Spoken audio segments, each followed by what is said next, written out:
إن الإسلام سلام لا خوف أو إرهاب، دين سلام وأمان والناس هنا أحباب. إن الإسلام سلام لا خوف أو إرهاب، دين سلام وأمان والناس هنا أحباب، والناس هنا أحباب، والناس هنا أحباب، والناس هنا أحباب، والناس هنا أحباب. ولد الإسلام غريبا واليوم نراه غريب، وصفوا ديني إرهابا والمسلم صار مريب. ولد الإسلام غريب وأصى بها ديني، في الحل والترحال، في السلم في الحرب،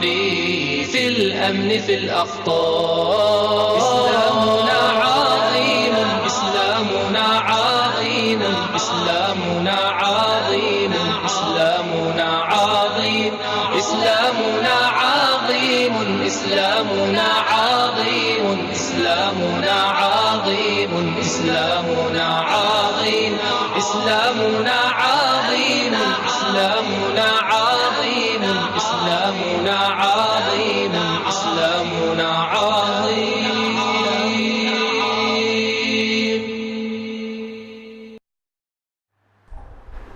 بسم الله الرحمن الرحيم.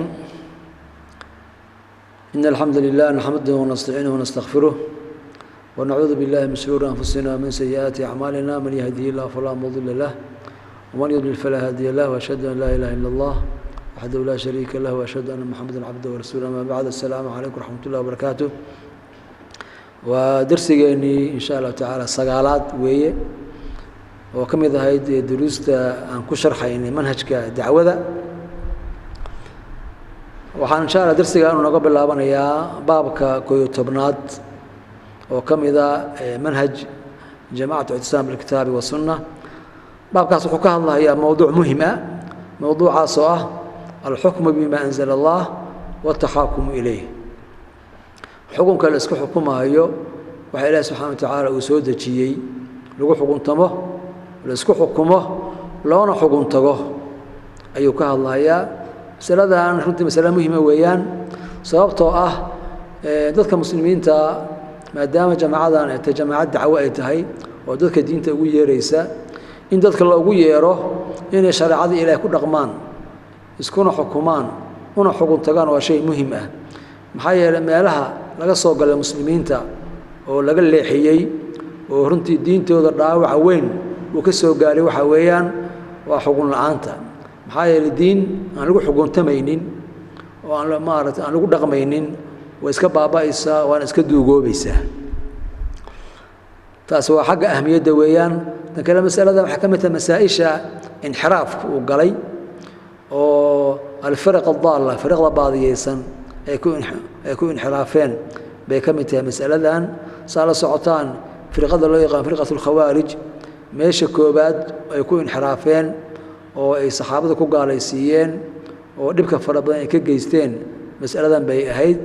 waa ayaga oran jiray laa xukma ilaa lilah, saasoo kale oran yidhaaheen. marka yani inxiraaf baa galay oo xukunka Ilaahay subxaanahu wa tacaala in laga tegey bay u maleeyeen iyadoo aan laga tegin. halkaasay ka bilaabeen. marka saxaabadii iyo Cali bin Abi Taalib ayay gaalaysiiyeen ilaa aakhiri. marka masaladaas inxiraafku halkaas ka soo galay. marka masaladan inxiraafkii galay barigaas ilaa hadda waa uu jiraa. oo maalan dacwooyinka mucaasirka ah waxaa ku soo dariyey ama mar hore soo galay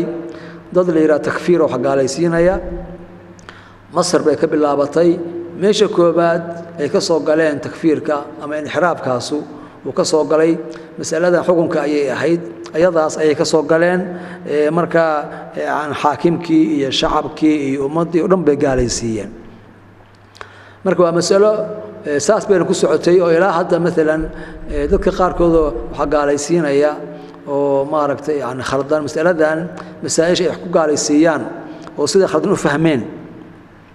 ayay ka mid tahay. marka maadaama jamaaco dacwo wada aan nahay, haddii anagu aan fahmno, dadkana fahamsiino, ummadana aan ugu yeerno, inxiraafkii galay la iska ilaaliyo ayaa loo baahan yahay. marka waxaan ay ka hadlaysaa waxa weeyaan in loo xukun tago oo la isku xukumo in la isku xukumo bima anzala Allah ilaahay subhanahu wa ta'ala soo dajiyay waa mas'alo iyo in loo xukunto kan mas'alo kale weeyaan marka mid hore ka hadlayna waxa weeyaan al-hukmu bima anzala Allah ilaahay subhanahu wa ta'ala wixii uu soo dajiyay oo la isku xukumaahay waa waajib waa shay laga maarmaan ah imida la aamino oo qofku markuu tawxiidsadayba masalada waa aaminay maxay ilaahay kaligiisaan caabudayaa baa tiri amarka ilaahay baan qaadanayaa baa tiri ilaahay baan adeecayaa baa tiri wax kasto ilaahay ii sheegay waa sax baa tiri marka tawxiidkaas bay soo galaysaaba qofku marka inuu i'tiqaadiyo inay waajib ku tahay inuu ku dhaqmo oo maaragtay dadka uu ku xukumo hadii awoodeeda uu yeesho ama maaragtay mas'uuliyadeeda uu qaado bima anzala Allah baa loo baahan yahay in loo xukun tagana ayadana waa waajib kale marka in la xukmiyana waa mas'alo oo qofkii marka ay xukumin haya ayay ku aadan tahay qofkii xukun doon ah oo mas'ala ay haysato ama qadiyad ay haysatana meeshuu qadiyada la aadahayo oo maaragtay yani lagu kala baxayo inay noqoto shariicada ayadana waa waajib kale weey maxaa yeelay waxa keenaya shariicadu waa shariicadii Ilaahay subhanahu wa ta'ala marka hore waxa weey horta xaq baa lagu leeyahay oo maadaama adoon Ilaahay aad tahay oo dhulkii Ilaahay ay joogtid irsaaqadii Ilaahay aad cunaysid samadii Ilaahay aad harsanaysid koonkii Ilaahay ay joogtid hada koonka Ilaahay subhanahu wa ta'ala isaga iska leh waxaana macruuf cid kasta meesha ay leedahay inay u tashato oo ka taliso waa xaq maaragtay la isku ogol yahay weey marka adiga in maaragtay adoo saasa shariicada Ilaahay subhanahu wa ta'ala ku camal fashid xaq baa lagu leeyahay adoonnimadaada ayaa keenaysa Ilaahay subhanahu wa ta'ala xaq uu kugu leeyahay abuurista uu ku abuuray ayaaba keenaysa horta marka hore kale waxa keenaysa hada shariicadani waa maslaxadaada weeyaan maxaa yeelay Ilaahay subhanahu wa ta'ala khaliq araziq ah cilmigiisii baa ku jira cadaaladiisii baa ku jirta naxariistiisii ayaa ku jirta wanaag dhan buu Ilaahay subhanahu wa ta'ala kula doonayaa marka hadaa wanaag doonaysid oo cadaalad aad doonaysid oo naxariis aad doonaysid oo xukun iyo maaragtay wax cilmi ku dhisan aad doonaysid xagga Ilaahay bay ka jirtaa xagga shariicada bay ka jirtaa marka in wax lagu xukumaa asbaabtaas keenaysa in loo xukun taga oo shariicadu meesha ay taala la aada ayadana waa waajib way meel kale la aada shay banaan ma aha marka meelaha kale waxay ahaan karaan dastuuro la dejisanhayo oo maaragtay diinta aan loo eegaynin qawaaniin saas oo kale ayadana maaragtay diinta khilaafsan runtii maanta dadka muslimiinta aad loogu ibtileeyay waxa kale soo galaya caadooyinka iyo waxyaalaha qabaa'ishu ama xeerka maaragtay qoys xeerka qabaa'ishu isticmaalaan ay ku dhaqmahayaan ayadana maaragtay waxyaalo jira marka dhammaan waxa soo wax kasta oo shariicada khilaafsan ama ha noqdaan dastuur ama ha noqdaan qaanuun maxkamadaha yaala ama ha noqdaan dhaqan iyo xeer ay qabaa'ishu isticmaalaysa in loo xukun tagaa shay banaan ma aha oo ana khatar weeye qofka marka waxaan banaanayn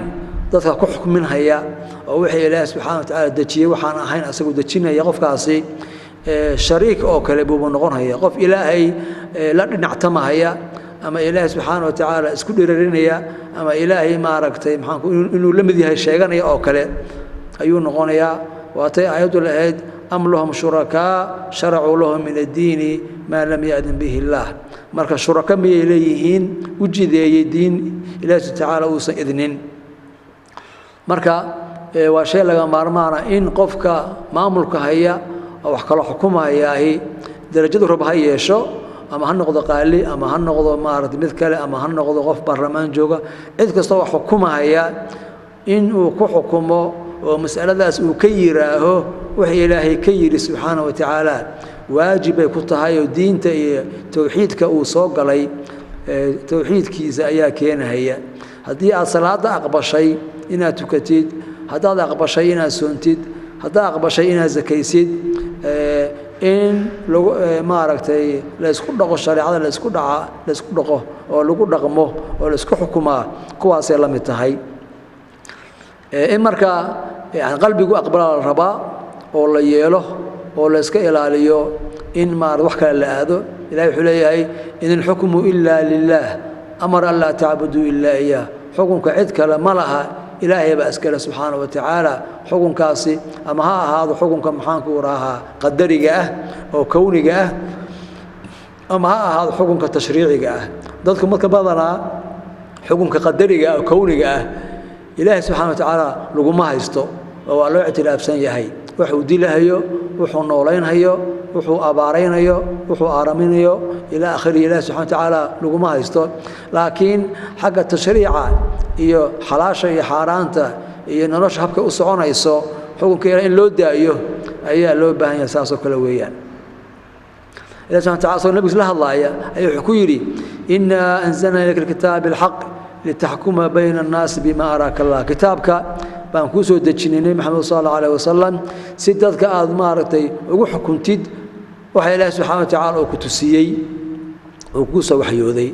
marka nabiga sallallahu alayhi wasallam dadka ku xukumahayaaba waaba maarad kitaabka Ilaahay subhanahu wa ta'ala waa waxyiga Ilaahay weey Ilaahay subhanahu wa ta'ala ayad kale wuxuu ku leeyahay fala wa rabbika la yu'minun hatta yuhakkimuka fima shajara baynahum thumma la yajidu fi anfusihim harajan mimma qadayta wa yusallimu taslima dadku rumayn mahayaan ila ay nabiga sallallahu alayhi wasallam adiga ay xaakim ka dhigtaan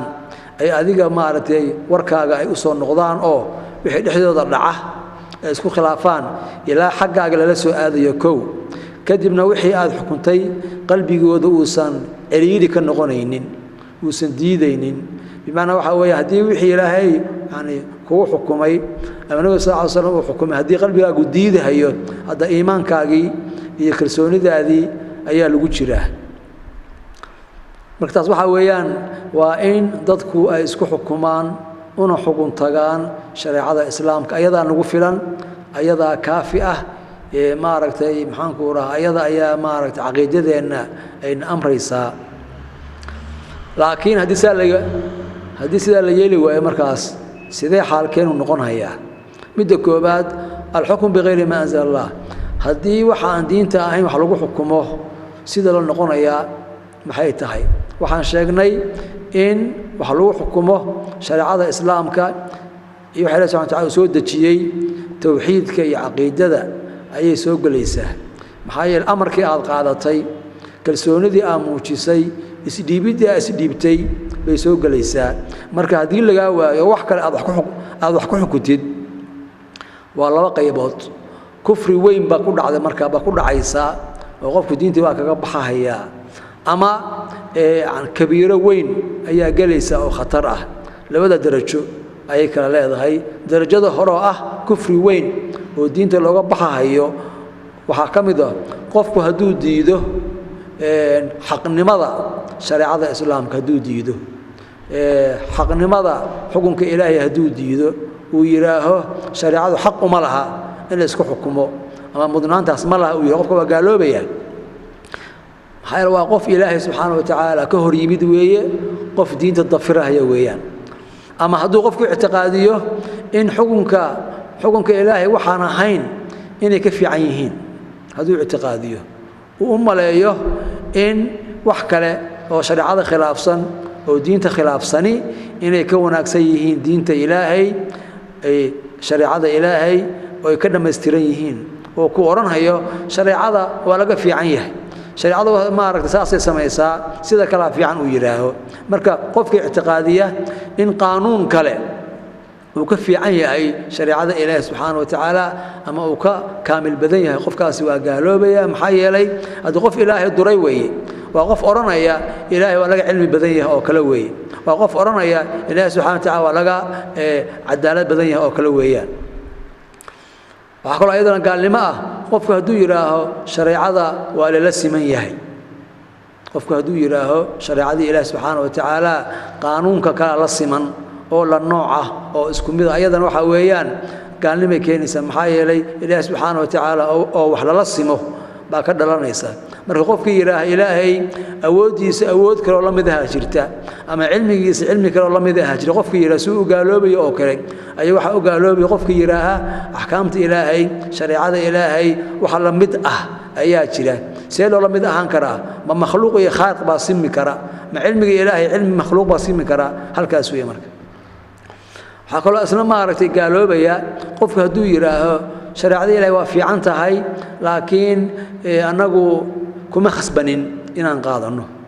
أما حرية ده أنا حرية بان لأن هاي وحن دونا سمعنا وحن دونا ديدنا هدو يراه قفك أصلا وقالوا بيا محايا لقوانك أها أمرك إلهي بان قاضنا إياه وواجب قوانك أسو كبحي مرقا قفك هدو يراه أمرك إلهي أنا حربان كأهيو هدي أنا بقنا وان قاضنا إياه أما هدي الله عضيه أو الله دورت الله قاضنا إياه هدي لديدنا ولا جتجاهيا أو أمرك إلهي سي أهانتي سواجب ما هي هدي اللي قد بواجب نقول إياه أرنك أسقالين بكينيا محايا لي ركن إيمانك أو أها هجان سنك وأنقصه مرة كان كهذا إني إيمانك غيبي سوى حكم ذا إيمانك عليه لا بقى يبوض بأساسه وحويان تصديق إنقيادك مركب حويان ركن غيبتي أهيد وأن هجان سمي وأمرك إلهي بانقاتي ووحي إلهي أمري جودهان ديار بانو أهي الانقياد الإجمالي أيا ليراها marka inqiyaadka ijmaaliga ahaa ayaa ka burahayo waxa ka soo baxaysa anigu ma hoggaansamin sidaan rabaan yeelayaa hada qof adoon ah oo la khalqay oo la irsaaqo oo la xisaabinayo oo dhimanaya inuu yiraaho waxaan doonaan sameeynaya oo amarka Ilaahay qaadan maayo arinkaasi gaalnimo ayuu noqonayaa maxaa yeelay hoggaansankii ayuu qofkaas ka baxaya waxa ka lamid ah qofka haduu jideeyo qawaaniin ka soo horjeeda oo ka hor iimaanaysa mid Ilaahay subhanahu wa ta'ala wixii Ilaahay aan xarimay hadii qaanuun lagu xalaaleeyo wixii Ilaahay subhanahu wa ta'ala xalaaleeyay hadii qaanuun lagu xarimo ayaduna gaalnimo keenaysa maxaa yeelay naski waxaas xarimay ama waxaas xalaaleeyay oo adiidaysid weeye ama aad beeninaysid waa labadaas Ilaahay subhanahu wa ta'ala khamrada ayuu xarimay hadii la yiraahdo khamradu waa xalaal oo halka laga baxsho hada marka naski miyaa beenisay mase naski baadan ogolayn lawada tii la yiraahdo gaalnimo keenaysa hadii aad tiraahid naskaas khamrada maxaan ku la xarimay waa beenida tiraahid waa beenisay waa gaaloobaysa hadii aad tiraahid naskaas waa jira laakiin ma rabo oo ma qaadanayo aad tiraahidna waa gaaloobaysa labadaba marka qofku hadii nusuusta Ilaahay ahkaamta Ilaahay oo macruufka ah oo maaragtay diintu ka hadashay oo wax la xalaaleeyay oo wax la xaraantimeeyay oo wax la amray oo wax la nahayay hadii qofku wax didkeeda uu sameeyo uu qaanuun ka dhigo uu maaragtay maxkamadaha uu furo oo dadku ku socodsiin qofka waxa weeye qofkaas qof hadda naski ama diiday buu noqonayaa ama beenay buu noqonayaa marka ayadana kufri ayay keenaysaa intaas waxa weeyaan waa suuradaha ama nooca xukun bighayri ma anzal Allah oo maxaan ku lagu gaaloobahayo oo kufriga weynka weeyaan laakiin waxa kufri yar ah ama aan lagu gaaloobin weeyaan kufriga yar macnaheedu inuu fudud yahay ma aha laakiin waxa weey diinta looga bixi maayo laakiin dunuubta kale asaga u weyn waxa la midna qofku ahkaamta Ilaahay waa qaatay qofku shariicada waa ogolaaday in la isku xukumo ayaa maaragtay mabdiisu yahay ayada ayaa maaragtay lagu dhaqmaa ayada ayaa maxkamadaha yaala laakiin qofkii markuu xukumayo ayuu qofkii u xukumayo ama qofkii kale ayuu maaragtay u kala eexanaya ama qofkii wixii uu mudnaa oo cuquubo ahaa ayuu maaragtay gees marinaya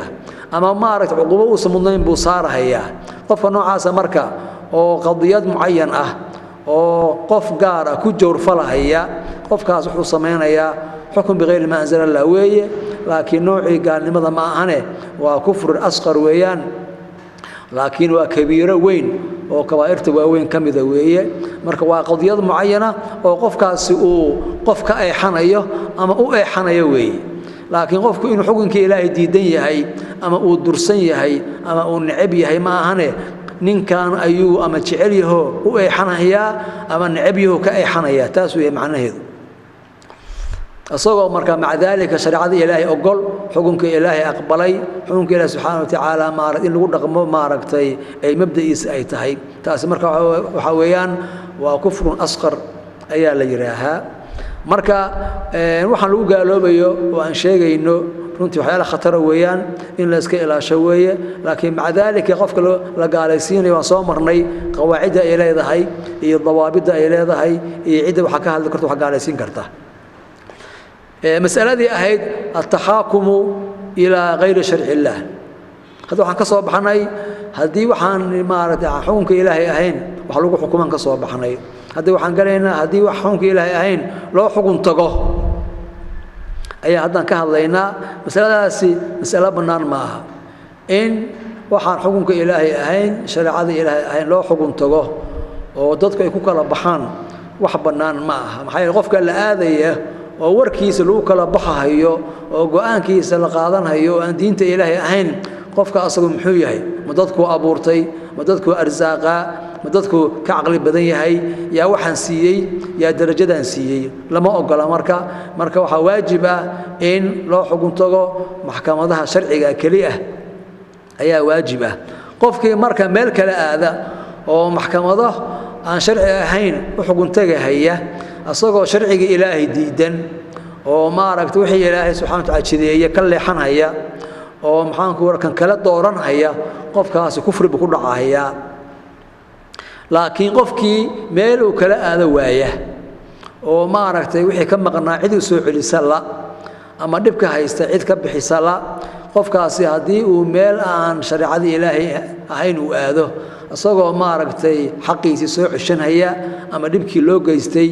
maaragtay maxaan ku rahaa iska daaweynaya qofkaasi yani idiraar iyo baahidaas ayaa lagu banaynaya ama loogu cududaaraya kuna uu gaaloobi mahayo badana wadamada maaragtay qaarkood ama wadamada gaalada waxa noocan waa ka jiraan qofkii waa muslim wadan gaal ayuu joogaa meel uu kala aadama laha xoolaha ka maqan marka qofku inuu xoolihiisa raadsado ama cidii dhibtay uu maaragtay maxkamadii booliis kale u geeyo uu u baahanaya marka taas oo kale waxa weeyaan caqiido xumi ma aha kalsooni xumi ma ahane waa duruuf in la tixgeliyo ayay mudan tahay sidaasaan culimada mucaasiriinta ku jawaabaan maxaa yeelay waayihii hore maba jirinba qofka muslimka inuu maxkamad kale aado maxaa yeelay maxkamad kale oo furanba ayaan jirinba tan shariicada ma ahane laakiin waayahan dambe oo in muddo muslimiinta maxkamado aan shariico ahayn maaragtay maxaan ku raahaa wadamadooda laga furay ama ay wadamo gaala aadeen qofkiina maaragtay qadiyooyin iyo arrimo maxaan ku raahaa uu ku dhacayo marka qofku inuu meeshaas baahida u geynayso uu aado culimadu maaragtay waxay yiraahdeen waa u bannaan tahay laguna gaaloobi mahayo maxaa yeelay wax hadda asagu maaragtay uu doortay ama asagu maxaan ku raahaa uu maaragtay jecel yahay ma ahne waa uu ka maarmi waayey markii qofku arrinkaas uu aado oo maxkamadahaas aan sharciga ahayn uu ku soo ceshado xoolihiisii iyo wixii ka maqnaa waxay leeyihiin wixii asagu diintu u ogolayd kaliya ayuu ku ekeysanayaa wixii kalena waa iska dhaafayaan marka mas'aladan waxaan doonayaa ku soo khatimayaa dadka ku khaldamaya oo dadka muslimiinta ku gaalaysiinaya mesela qofkaani maxkamad buu aaday aan sharci ahayn ayadoo aysan jirinba wadamada gaalada mesela maxkamad ma jirto sharci ah inaysan jirin baa laga yaabaa marka qofku haddii uu ka maarmi waayo oo maxkamad aan sharci ahayn uu aado lama gaalaysiin karo waana sida ay ku fatwoodeen culimada mucaasiriinta ay ومسألة كذا هذين ويا تنكلوا حويان قفك ولا قاليسينيا قواعد بيلاذها أحكام بيلاذها هي إن أحكام تيدلون نقضوية قف كانوا مجاهل باء مسوا وحنو يقانا قف كانوا مضرم يا معها تنكلوا قف كانوا فعل كمسميي ما سماينين ومثلا حركة قفكوا حكولية ما دام إن كانوا ومضحي هيبة وقالوا ويا وقالبا وإن كانوا محوش ذي أصوم محو أمري muxuu xukumay badana ma aragtay dawladaha systemkoodu sidii hore ahaan jireen ma aha oo sidii hore ninka xaakimka asoo wax kasta uu yahay hadda waa ka bedelan tahay waxa dhici karta qofka madaxweynaha ahay inuu weligiisa xukuma dhici karta wax kala saarin baa dhici karta cidda wax kala saaraysa waa maxkamadihii weeyaan waa qudaadii ayaa dhici karta marka qofka ma aragtay la xukumahayaa maadaama uu dawlad u yahay in la iska saarnaado